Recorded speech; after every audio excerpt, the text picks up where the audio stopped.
at shophottubs.com. Let's talk your money a little bit this morning and trying to help it grow and stay protected. We're always glad when Jay and Brittany Hagy are on. They have Allon Planning Partners. So good to see you both. Great to see you, Julie. Hello, you I too. love it. Y'all are good at having like headlines, kind of catchphrases that are easy to remember to guide you. So I love this morning's, which is winners quit. Is that right? Yeah, you always hear, winners never quit, quitters never win. But we found that real winners quit a lot of things. Real winners know how to quit the wrong stuff. And that's kind of what we want to talk through a little bit today. Yeah, there's a number of things that, especially when it comes to our finances, that can really hold us back if we don't release and let go of, right? A lot of things that hinder us from experiencing the vision and the future that we have for our finances, for our family, for our health, whatever it might be. Right. And so one thing, very basic, not overspending. Quit overspending. Right. Quit not sticking to a spending plan or budget or emotional impulse buying. Quit that. That's not. Yeah, None of that's us do that, something- right? Yeah, right. Yeah. Okay, let me ask you this question, because here we are.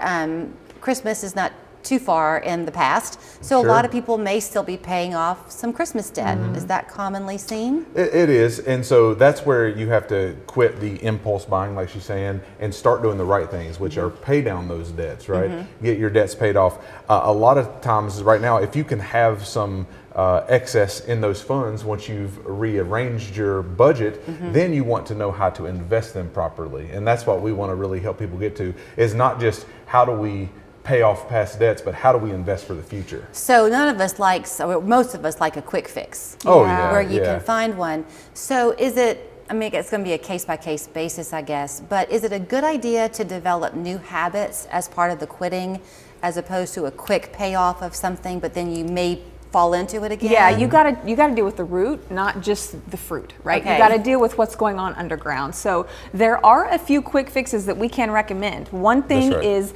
quitting not dealing with the inevitable, right? Like there are things we know we're going to face. We're going to face taxes. At some point, we're going to face the passing of ourselves or our spouse. We're going to lose in some way. We're going to experience those things. If we live long enough, we're going to experience a healthcare crisis. So instead of delaying, I'll deal with that when it comes, instead of delaying it, preparing for it ahead of time. And some of those things really can be quick fixes. Things like estate documents. You draw them up and they're done. You just revisit every year or two just to ensure things haven't changed, but it's finished, it's complete, and you can mark it off your list. Yeah, and you want to really quit just letting life come to you. You want to take the fight to your finances, right? Right. You want to make sure that you have a plan in place, and that's kind of what we help people with. We do comprehensive planning, so with investments, tax planning, which is coming up here soon. We're going to have to make sure, if you don't have a plan for your taxes, Uncle Sam does, and he wants you to pay as much as possible. So you have to have a good tax plan. And so we want to make sure that we quit doing the wrong things so we start doing the right things, and the right things is to have a good financial plan. Is part of the quitting turning a little bit more focusing on yourself and not what other people are doing? Oh, that's interesting you say that, because that's actually one of our things to quit. Quit focusing on the wrong things. I think we can get stuck focusing on things that we can't control. We can't control the markets. We can't control inflation. We can't control interest rates. We can't control some of those things, but we can control how we're positioned within the market. And that's where emotional investing comes in a lot, because when you get emotional, you heard FOMO, fear of missing out. And so maybe it's crypto, maybe it's whatever the biggest coin is now that you want to buy, and everyone floods into that. So you see everyone else doing something and you're like, I'm going to miss out, so I have to go chase that. That is the worst time to be buying things, whenever you're, I guess the guy at the grocery store is telling you, hey, you should go buy this. That's the worst time, because that is when fear of missing out and the emotions of investing are at the peak. And so stop making emotional investments, have a plan for it. Y'all are a little bit unique, at least in my opinion you are, because you don't have a threshold where somebody needs to have met that to come to you. Right. Yeah, no minimums. So you're probably pretty accustomed to talking to young people beginning their career, young couples raising their family, where your money is just like open your pocket and your money goes. Yeah. So I would think that part of the quitting is feeling pressure to do it like other people are doing it.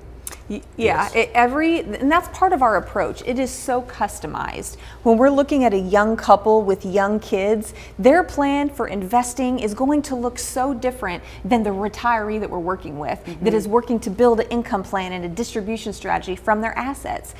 They're both going to be investing. They're both going to be living within their means. We have kind of a core baseline of principles that we apply to both, but the methods are so different for each of them. So our approach is customized based on the stage of life you're in, the goals that you have, the needs that you have, the vision that you have for your financial future, and it's our job just to help you get there. One last thing I want to hit here, and this is kind of off topic, but I want to make sure we hit it today, is you want to quit putting profits over principles. Something that we're doing is that we're helping people value-based invest, meaning that we put your values in front of profits. And so we have a set of standards that we look at that aren't just PE driven or price earnings driven or this kind of thing, but we want to make sure that you stay profitable, but not at the expense of your principles. And so you want to make sure that you quit just investing in anything and everything out there and have an individualized plan, like Brittany said, whether you're first starting out and you're